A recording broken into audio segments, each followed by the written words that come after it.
Now it's time to talk about something a little bit more complicated, which is function context. Now the word context is somewhat dependent on the word of this. Now you may have seen the this keyword already in JavaScript, and we mentioned it earlier on in this course. But what we in fact need to do is understand what the this keyword in JavaScript is, because this trips many beginners up and even many experienced developers. But the concepts are actually quite simple once you understand why the behaviors occur at certain points. Now for this, we will use our car part ID example again, and inside we'll simply console log the this keyword and call the car part ID function. Now when we hit save, this is going to give us undefined. Now if you've tried this elsewhere, you may have seen something slightly different. Now it's giving us undefined because we are using Webpack, we're using Babel, we're compiling things, and Webpack gives us something called a strict mode. Now strict mode was introduced a few years ago in JavaScript, and it's perfectly valid to add to your JavaScript code. Now all it looks like is a piece of text at the top of the file or scope that simply says use strict. Now you see when I hit save, nothing's gonna blow up on us. This is completely valid JavaScript statement.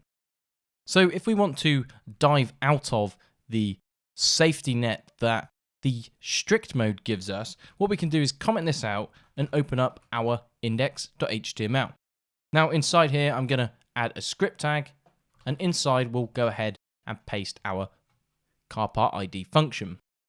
Now you can see that something different has happened. We now have a window. Back in here, if we uncomment, we have undefined.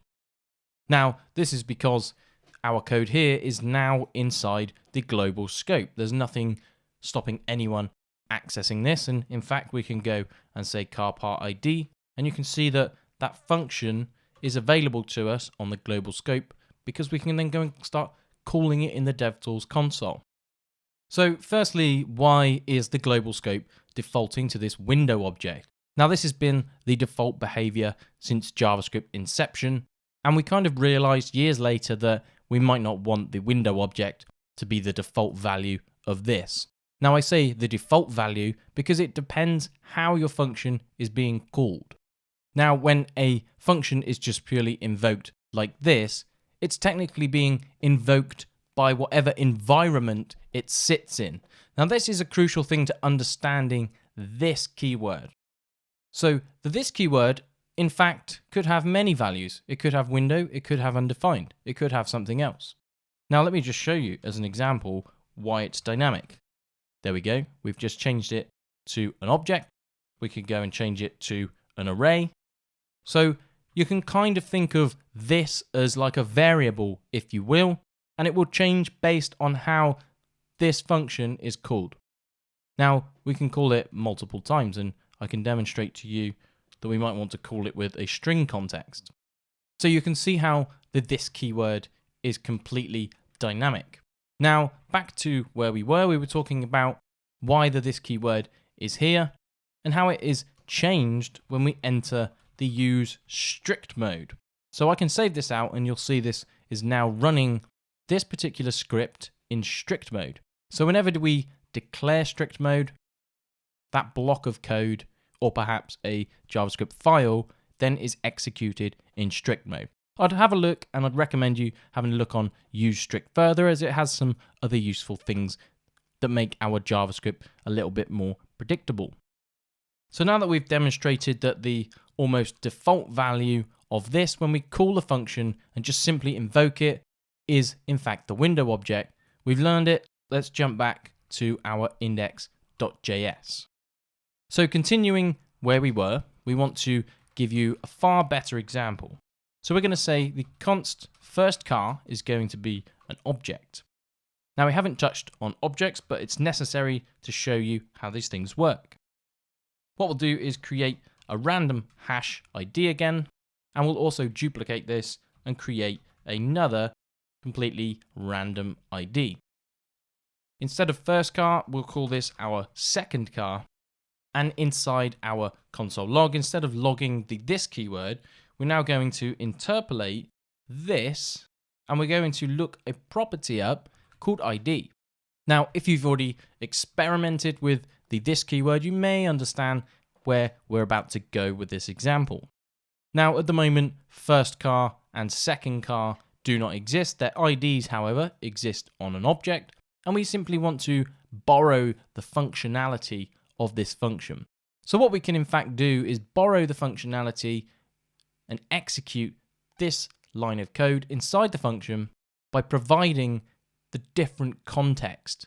And I mentioned the word context at the beginning of this video. The context for our first function call is going to be the first car, and second function call will be our second car. And the this keyword is going to point to each of these objects, and therefore we're going to have different IDs given to us. So let's go ahead and demonstrate. Now, earlier on, when we were type checking, we looked at something like the object.prototype, and we did toString, and we used that call, and we changed it to either a string or we changed it to a number. And it's a similar thing as what we're about to do here. Now, instead of invoking the function here, I'm going to go ahead and delete the parentheses. So why do we want to do that? We want to simply use a method called call, which exists on each function. So you can see here we have .call. I can go ahead and invoke the call function. And what this is going to do is invoke our car part ID function, but whatever we supply to call as the first argument is going to determine what the this keyword is. Now, it sounds more complex than it is. Let's go ahead and add our first car, and then we'll also add our second car. So what we've done here is used the call to change what the meaning of the this keyword here is based on what we supply as the first argument. So that's the important piece. We can use the object here. So the this keyword is going to point to this whole object. And we can even see this if we want to remove this ID. We'll see object, object. Now we're seeing object, object because we're inside a string literal. So let's jump outside, and there you go. We have the IDs on these objects.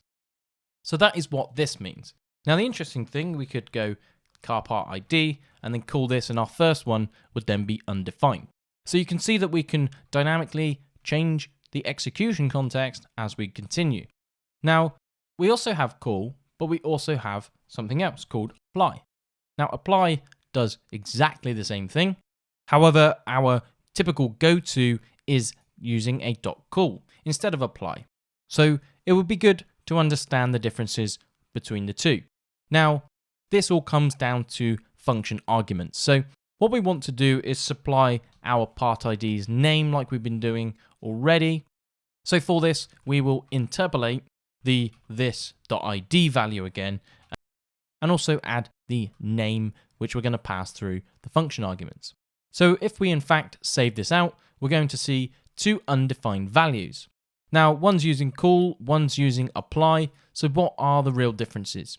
Now, if we hover over our call, you can see that we have the first param, which denotes that it is the this argument, the object to be used as the current object. So we know by flipping our first car, the this keyword becomes the first car, and the second car becomes the this keyword in the second function call. Now, the interesting piece in the difference is when we use call, we want to use always the first argument is the context. Everything else afterwards is the arguments that we are passing into the function. So even though it looks like we're using .call, this name is being passed down through this string here. So let's go ahead and say left door and save it out. Now you can see that that has worked absolutely fine. And the difference between call and apply is what we'll demonstrate now. So if we do this, this will in fact break because we need to supply an array of arguments. So that is the complete difference between the two. Now, when we go ahead and use call, we can pass in another argument. So we could pass in the number 12, and then we could go ahead, and then this would correspond to another argument. We could call this the quantity perhaps. So we can take a quantity, and we might as well just simply append it on the end. Now, instead of having another item outside of this array, we're actually going to put it inside of the array. So that means when we save this out, we're simply using comma separated values for call, and we're using an array to denote the arguments that are passed through when using apply. Now, the easy way that I remember this, call begins with C, which means that we use a C for a comma separated. Now, when we use apply, that begins with A, and that means we need to supply an array. So that's a nice easy way that we can think about these, and you've learned both of the ways to infinitely pass in function arguments and also change the context on the fly. Now, the interesting piece here is we are in fact changing the context when we execute the function. So there's a better way that we could in fact do this. Now, what we could do is set up a third car, so we can say const third car is then equal to an object with an ID, and we can just pass in some random values. Now, what we're going to do with this is ahead of time, we're going to set up a bound function instead of calling it whenever we'd like to. So in fact, up here, what we're going to do is use something called a bind. Now, similarly to call and apply, we also have .bind. So let's investigate how it works. So let's create another function. We can call it the bound third car, and that is then equal to the car part ID function, but instead of using call, instead of using apply, we just want to use bind. Now, bind will return us a brand new function that is already set up in the context. So this is the lazy approach where we want to execute the function later on in time, or even execute it multiple times with the same context. So here we just simply say that we want to bind that third car, and we can go and console log out our bound third car variable. So let's save this out and see what we get here. Now, this is Babel's concatenated version of this again, but you can see that we have a returned function to this bound third car. Now, what this means is we can go ahead and we can say bound third car, and instead of using .call or apply, we don't actually need either of them. So we can just call the function as we would normally, pass in some arguments. So in this case, we're going to pass in a windscreen, and we're going to save everything out, and you can see that we have the windscreen. Now we can complete this at a quantity that we might want, and this completes our exercise. Now, this is one of the most complex pieces to understand. If you understand scope, if you understand context, this will be quite simple, but it all boils down to this keyword, the this keyword. So what we've done in this video, as a quick recap, we've created three variables: first car, second car, and the third car. We're invoking them in completely different ways. The first way, we're using call, and we're passing in a comma separated list of arguments. The second one, we're using apply, and we're changing the context via these first arguments. We use an array to specify the argument list. There's no point in carrying on outside of this array. They are invalid and they do not exist. You can have a look at the function signatures. So it just accepts those two arguments. We then looked at setting up a function bind where we pre-bound the context of this. And we can demonstrate this further by creating some more part numbers. So here we'll go ahead and create an exhaust, and we'll just say that we want 9 of those. So you can see up here, the third car has this ID of H9, and we have H9, H9, and we're calling it, we're not changing the context is already bound. So the rule here is, if you want to just perhaps use that function once, you can .call it, you can .apply it, you can change the context as you see freely.